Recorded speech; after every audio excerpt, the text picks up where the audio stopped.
Gruden's record here over his 52 games is 26, 25, and 1, right? So he's 500 coach. Yeah.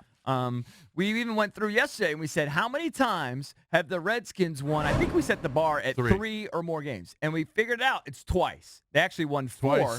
Twice in Gruden's 5 years. This is the start of his 5th year. Wait a second. The 26, 25, and 1, that's the last 3 years, right? You're kicking Over out the past first 52 year? games, yeah. Because the first year They were like 4 and 12 or makes something. him 6 or 7 or 8 games under 500. Okay, fair enough. But I didn't realize. So they've had 2 stretches where they've won 3 or more games, and that's just kind of mind-boggling to me. In like however many games he's been here. Right. How many times has the Packers? You know how many had times that? they've The won? Patriots. You know how many times they've won back-to-back games? 9. 4. That's it? They've only strung together back-to-back. Now, not Hold on. So you have the 4-game winning streaks, the 2 4-game winning streaks, and then outside of that, Okay, 4 times. outside of that. they've won back-to-back games only 4 other times. Doesn't surprise me 4 one times bit. in 4 and It a half actually years. shocks me that it's that crazy. Like winning back-to-back games here is a Herculean task. Yeah, it's almost impossible. Well, when you're a can't win 500 back-to-back coach, games. it's not really that surprising that you're just I guess up one week, down the next. but you're talking about 4.5 years. It's crazy. I would love to compare that with every other team in the league.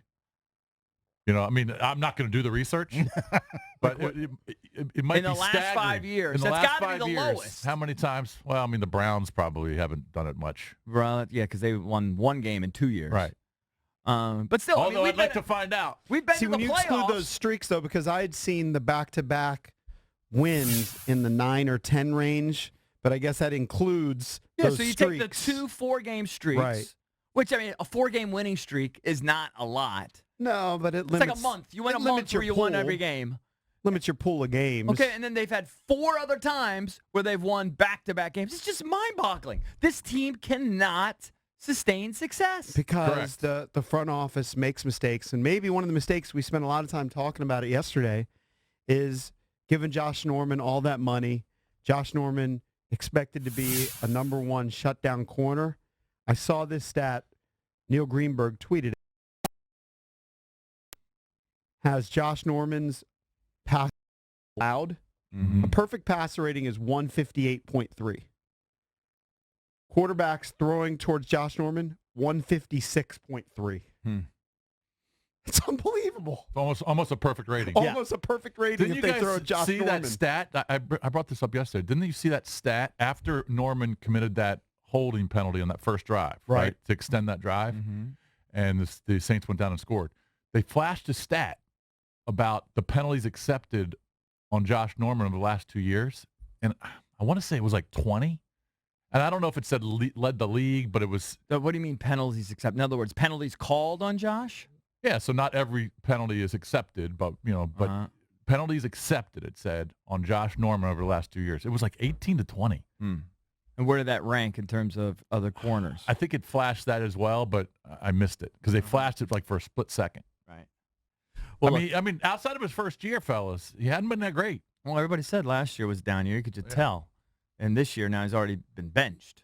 So what the interesting part to me is the criticism that D. Hall had that he's, and it's a flashy line, but there's got to be some truth to it, or D wouldn't have said it, about being more into being a celebrity than being a football player. And that seems to be kind of a recurring theme, that he's more interested in some of this off-the-field stuff maybe and not putting his time in, locking down all of these defenses and knowing exactly where to be. Gruden addressed it somewhat yesterday without getting too specific towards Josh Norman, just saying that guys haven't played for 15 days. It's Monday night. There was a little more freelancing out there. And he also said wanting it's to not make a just play. one guy. Sure. And a bunch of guys. But it seems like, you just watch it. Seems like he's out of position a lot this season. Yeah. And that these big plays are inexplicable, whether it's Geronimo Allison in the Packers game, whether it's the touchdown pass down the sideline where Drew Brees breaks the record, and it clearly looked like Josh Norman was trying to jump a throw in the flat, which wasn't his responsibility. But that's potentially, like, if Drew Brees decides to throw it there and Drew Brees just played him with his eyes, then maybe it's a pick six. And so Josh Norman is playing for the pick six and instead gives up the pass over the top for touchdown. Yeah, it's pretty obvious. Now, look, this is not just a total indictment on Josh Norman's play. I mean, this team has bigger issues than just Josh Norman. Oh yeah, so it's I mean, a that's not bunch the of them. reason that this team has been 500. No, of course But not. he's one of the reasons. But he is he's one of their higher paid Yeah, guys. you point to him because he's making such a huge salary. Yeah, and you know, He's Well, not you know performing what? to that level. He's not making what Alex Smith's making, and That's Alex true, Smith too. was poop so on far Monday night. Alex has been Right. overall. So it's not just the one game. Let's start looking at some other guys too. I thought early on, I remember in the first game, I thought, oh wow, he's really I just like the way he was orchestrating the defense, or the offense. I like the timing of it and everything. Even though they weren't getting the ball downfield, They're still moving. they were still moving, but then just hadn't been the same since. And they just haven't gotten the downfield stuff You going. almost have to throw out that first game because Arizona's going to win maybe 3 or 4 games. I know you can't because they won the game decidedly. Yeah, no, I know. It's fine. You can say that. But you But know, I mean, people outside of that game, I would like to see Alex's numbers.